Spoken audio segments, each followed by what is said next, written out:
Our next honoree is Coach Jim Calhoun. His legacy will reflect both his Hall of Fame coaching career as well as his leadership in the community. Since 1999, his celebrity golf tournament weekend has raised millions of dollars in support of the Cardiology Research Endowment Fund at the University of Connecticut. Furthermore, his Cancer Challenge Ride and Walk has been in existence since 2007, where funds are raised in support of Comprehensive Cancer Center, the University of Connecticut Health Center, and Coaches vs. Cancer, in addition to multiple other charitable outreaches. Please join me in recognizing the amateur winner of the 2012 Mannie Jackson Basketball's Human Spirit Award, Coach Jim Calhoun.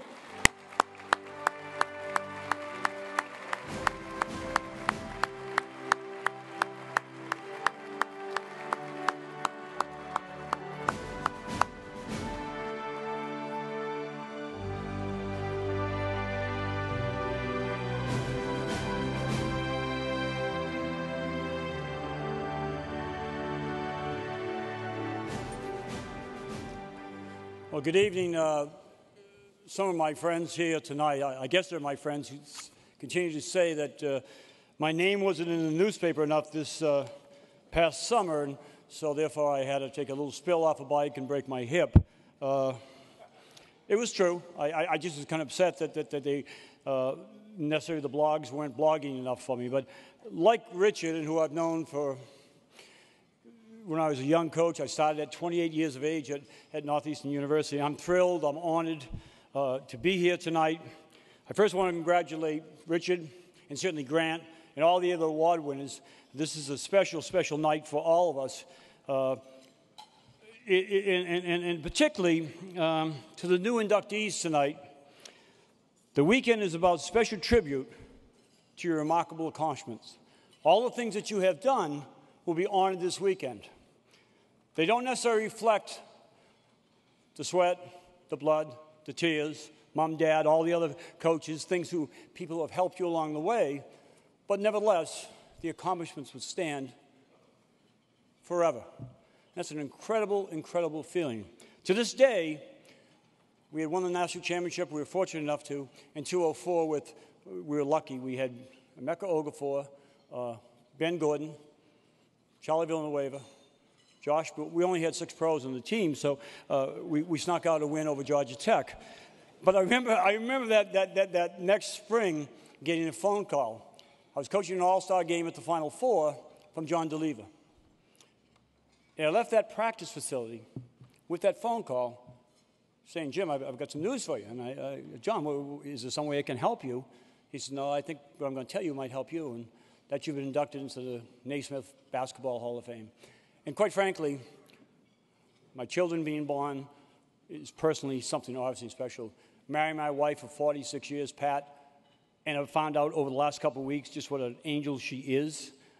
She would have liked me out probably and get off these things very quickly, but bottom line is some of the great things that have happened in my life. Professionally, I've been so blessed to have so many great players who've played for me, done so many things, and in turn, I've got some credit that, quite frankly, directing some great players and great people that I've been very fortunate to do. But nevertheless, that phone call and how I felt, I went back to practice. I can honestly tell you, very unusual for me, I don't remember the practice a bit. It was getting inducted with those people up there, those very special people. And that's the fraternity that you joined tonight. And I have to say this, the sorority that you're joining tonight also. And I watched Bill Clinton last night, and I promise it won't be 43 minutes. But he's good. He's real good. I want to give a quick shout-out to someone who's very special. Certainly I could do it to Mike and to Gino from our school, bringing home the gold. But I know really a lot of it, and obviously Mike did a great job and Gino did a great job, but clearly and very definitively, to me the whole thing started a number of years ago when a guy named, who's been our president here at the Hall of Fame, and I've been fortunate enough to serve on the Board of Trustees, and that's Jerry Colangelo.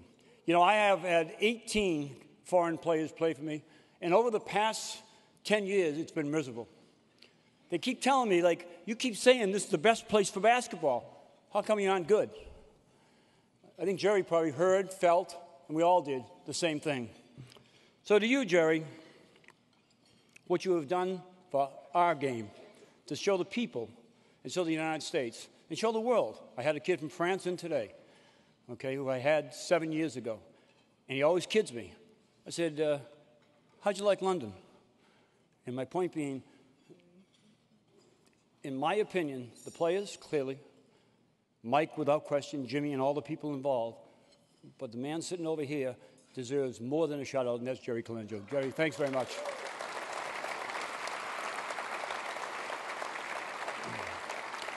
Tonight, Richard, Grant, and I received the Mannie Jackson Human Spirit Award.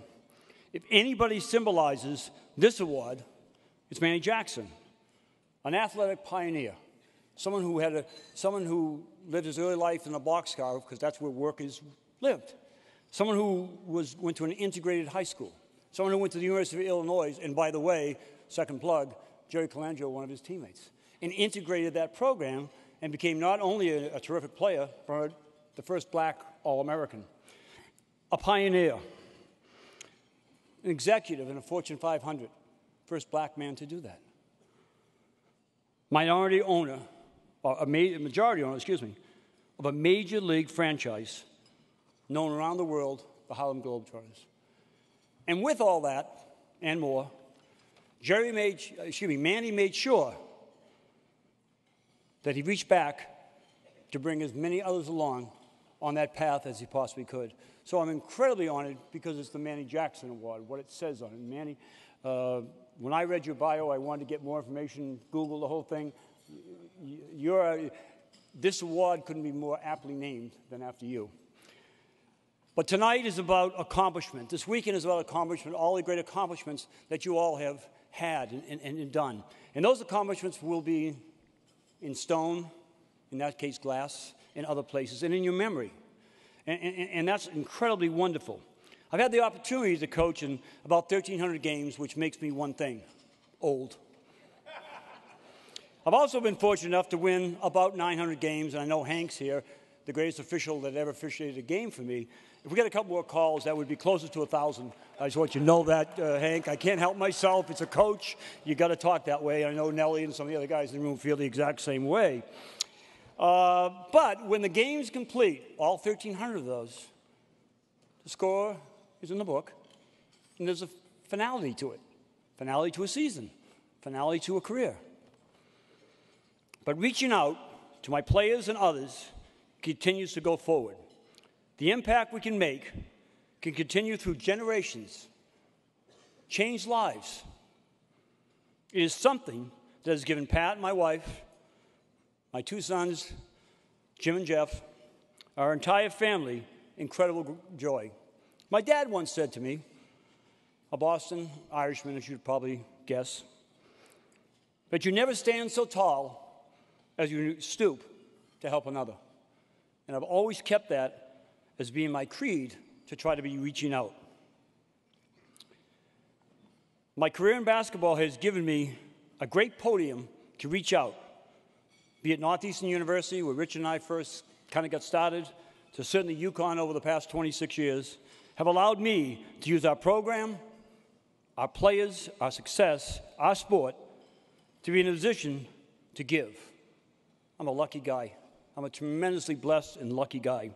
Basketball has given me the microphone, for I can speak for those who can't be heard and for those who can't be seen. Thanks to Mannie Jackson, thanks to the Hall of Fame, and thanks to all of you who I know will pass it forward. Thanks very, very much.